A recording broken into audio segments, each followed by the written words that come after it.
자신이 남들보다 앞서려고 하거나 우월하다라는 것을 몸소 증명하려고 하는 에너지가 비견겁제가 됩니다. 그리고 이런 마음을, 이런 생각을 부지런하게 움직이게 만들어내는 것은 식신과 상관이 되는 것이죠. 비겁이 사주에 많고 식신이나 상관이 한두 개 있으신 분들이 되게 큰 자수성가 부자분들이 많아요. 똑같이 식신 상관이 사주에 있다고 하더라도 비견겁제가 있고 없고에 따라서 식상의 활용도가 달라진다.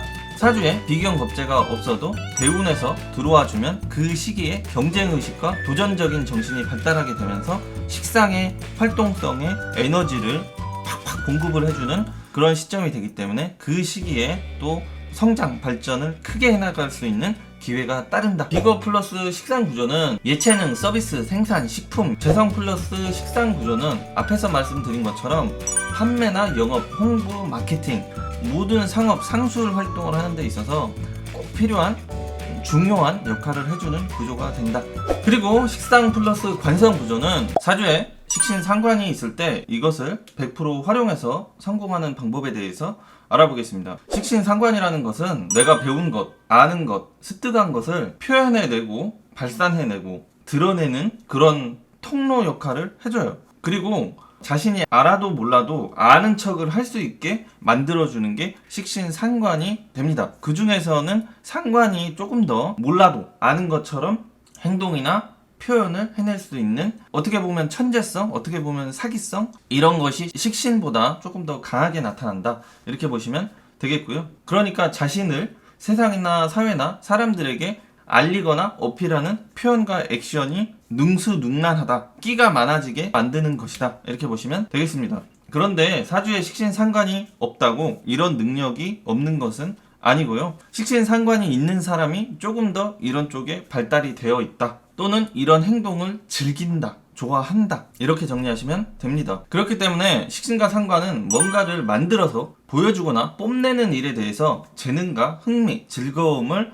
느끼는 스타일, 그런 것이 따르는 스타일, 이렇게 정리하시면 되고요. 그렇기 때문에 생산적이고 건설적인 직업활동 분야에서 성과를 내기 쉽고, 그로 인해서 직업적인 성공과 재물적인 발전, 부자가 될 수 있는 그런 길이 열리게 된다, 이렇게 보시면 됩니다. 생산적인 행위라는 것은 세상의 모든 물질, 제품, 상품, 이런 것들을 만들어내는 직업 분야다, 이렇게 정리하시면 됩니다.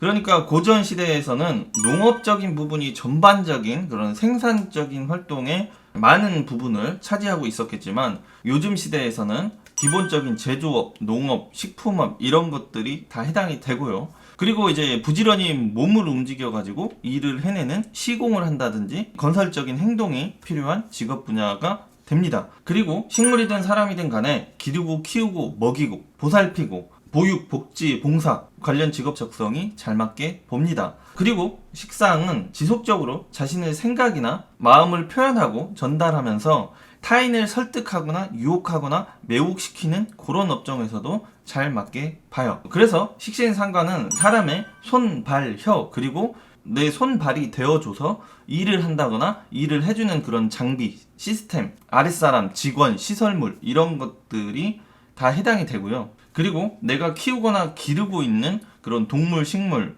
제품, 상품도 식상에 해당이 된다, 이렇게 보시면 되는데요. 내가 만들어 놓은 제품과 상품 관련해 가지고는 재성에 해당이 되는 것이고요. 이런 것들을 만들어내는 과정에 있는 것은 식상의 행위에 해당이 된다, 이렇게 보시면 됩니다. 그리고 식신과 상관은 자신의 마음이나 생각을 국가, 사회, 조직에 표출하거나 설득하려고 하기 때문에 사회생활을 할 때 인간관계, 처세술을 높여주는 아주 좋은 그런 도구를 갖고 있는 것이다, 이렇게 보시면 됩니다. 그렇기 때문에 자신의 실력, 능력 이상으로 자기가 원하는 것을 얻어내는 그런 능력이 발달하게 된다, 이렇게 보시면 돼요. 그러니까 자기가 많이 알고 배우고 전문성이 있는데 그거를 적극적으로 활용하면서 세상을 살아가시는 분들이 있고, 아는 것보다 조금 더 써먹지를 못하고 그렇게 살아가시는 분들이 있잖아요. 그러니까 큰 틀에서 봤을 때 자기가 아는 거, 잘할 수 있는 거, 할 수 있는 거, 이런 것들을 내가 할 수 있다, 아는 것이다, 이렇게 표현하고 행동으로 움직이게 만드는 것이 식상행위에 해당이 되기 때문에 자신이 알고 있는 거, 배운 거, 습득한 것을 적극적으로 써먹어서 직업적인 성과든 경제적인 성과든 자기의 뭐 인기를 높이든 하는 수단에 아주 도움되는 재능이 된다, 이렇게 생각하시면 됩니다. 그렇지만 식신상관이 너무 많아버리면 표출이 과해질 수 있잖아요. 그러니까 말이 많으면서 윗사람이나 사회, 조직, 국가에 불만이 많이 따를 수가 있고요. 그로 인해서 갈등이 많이 따를 수가 있고요. 그러면서 충돌, 시비, 구설 이런 것들이 따를 수도 있게 됩니다. 특히 이런 현상은 식신보다 상관이란 것이 사주에 많을 때 더욱 그런 현상이 따르기 쉽다, 이렇게 보시면 됩니다. 그래서 사주에 식신과 상관이 많으면 직장, 조직 생활이 잘 안 맞을 수 있는데요. 거기에 비겁까지 많아지면 자아실현 또는 독립심, 독자적인 성향이 높아지기 때문에 결국 자기가 하고 싶은 대로 일을 하려고 하기가 쉽습니다. 그러니까 자신의 사주가 이런 구조가 해당이 된다면 초년에 직장 생활을 어쩔 수 없이 좀 하게 되더라도 장기적으로는 프리랜서나 개인 사업 형태의 방향을 잡는 것이, 발전을 시키는 것이 성공하는데 빠른 길이다, 고생을 덜 하는 길이다, 이렇게 정리하시면 됩니다. 그래서 사장님 입장에서는 해당된 직원을 뽑을 때는 성과 위주로 일을 시키거나 아니면 장기적으로 함께 할 수 없다는 것을 대비하는 것도 직원으로 인해서 경영을 하는데 고생을 덜 할 수 있는 방법이 된다, 이렇게 정리하시면 됩니다. 물론 비겁이 강하고 식상이 사주에 있다고 해도 다 독립적이고 다 개인적인 일이 잘 맞다, 이렇게 보지만은 않아요. 관성과 이성이 많아버리고 또 운에서도 활동성을 위축시키고 이러고 있으면 얘기가 달라지기도 하는 것이고요. 그런데 특별히 상관이 월지에 들어와 있거나 강한 스타일이면서 비겁이 또 신강한 스타일 있잖아요. 그리고 편제까지 들어와 있는 사주는 사주 내의 관성, 인성이 웬만큼 강해서는 또는 대운에서 웬만큼 들어와서는 결국에 자기 밥그릇이나 자기 독립적인 것을 추구하기가 쉬워져요.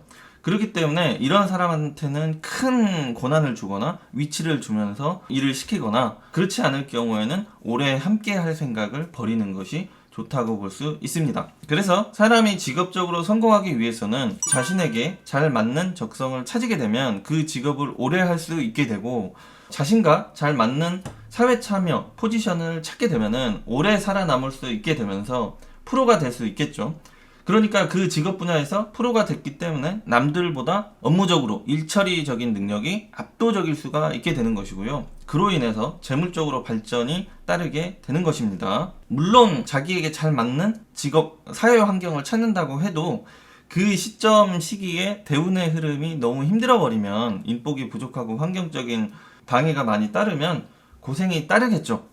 지연되겠죠. 성공 발전이. 이것은 어쩔 수가 없는 것이고, 일단은 타고난 장점을 잘 살리는 게 중요한 거죠. 고생을 하더라도 결과적으로 잘 될 수 있기 때문에. 그리고 자신의 적성과 잘 맞는 직업을 하고 있다고 해서 다 큰 부자가 될 수 있는 것은 아니에요. 큰 부자가 되기 위해서는 남들보다 조금 더 욕심있게 목표의식을 가지고 남들보다 앞서려고 하는 마음을 높여주는 비견이나 겁재가 있어야 합니다.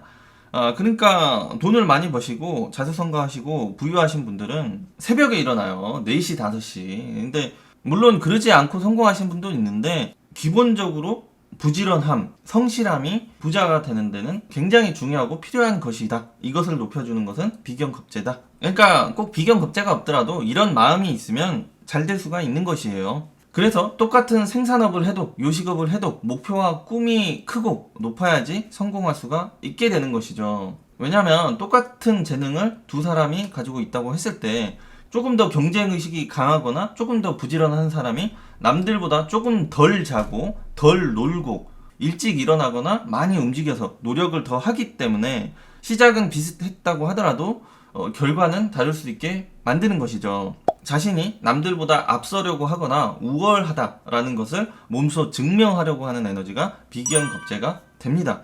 그리고 이것을, 이런 마음을, 이런 생각을 부지런하게 움직이게 만들어내는 것은 식신과 상관이 되는 것이죠. 그렇기 때문에 비겁이 사주에 많고 식신이나 상관이 한두 개 있으신 분들이 되게 큰 자수성가 부자분들이 많아요. 그래서 똑같이 식신 상관이 사주에 있다고 하더라도 비견겁재가 있고 없고에 따라서 식상의 활용도가 달라진다, 이렇게 보시면 됩니다. 그리고 사주에 비견겁재가 없어도 대운에서 들어와 주면 그 시기에 경쟁의식과 도전적인 정신이 발달하게 되면서 식상의 활동성의 에너지를 팍팍 공급을 해주는 그런 시점이 되기 때문에 그 시기에 또 성장, 발전을 크게 해나갈 수 있는 기회가 따른다, 이렇게 보셔도 됩니다. 빅업 플러스 식상 구조는 전 영상에서도 말씀드렸던 것처럼 예체능, 서비스, 생산, 식품 이런 것들이 잘 맞고요. 재성 플러스 식상 구조는 앞에서 말씀드린 것처럼 판매나 영업, 홍보, 마케팅 모든 상업, 상술 활동을 하는 데 있어서 꼭 필요한 중요한 역할을 해주는 구조가 된다, 이렇게 보시면 됩니다. 우리가 어떤 상품, 제품을 살 때 보면은 생산하는 사람은 별로 남는 게 없어요. 그리고 중간에 상인이 많이 남겨 먹게 된다는 것을 조금만 관심 있게 파고 들어가게 되면은 알 수가 있게 됩니다. 그런데 식상 플러스 재성 구조는 생산을 해서 남는 것도, 또 중간에 상인이 남겨 먹는 것도, 이익도 내가 다 해먹겠다, 이런 논리가 되는 것이죠. 그렇기 때문에 돈 벌어내는 데에는, 계산해내는 데에는, 이익을 추구하는 데 있어서는 식상생제 구조가 최고라는 얘기죠. 물론 이익을 내고 돈을 번 것을 지속시키고 관리하고 지키는 힘은 다른 것이 있어야 하기도 합니다. 그리고 식상 플러스 관성 구조는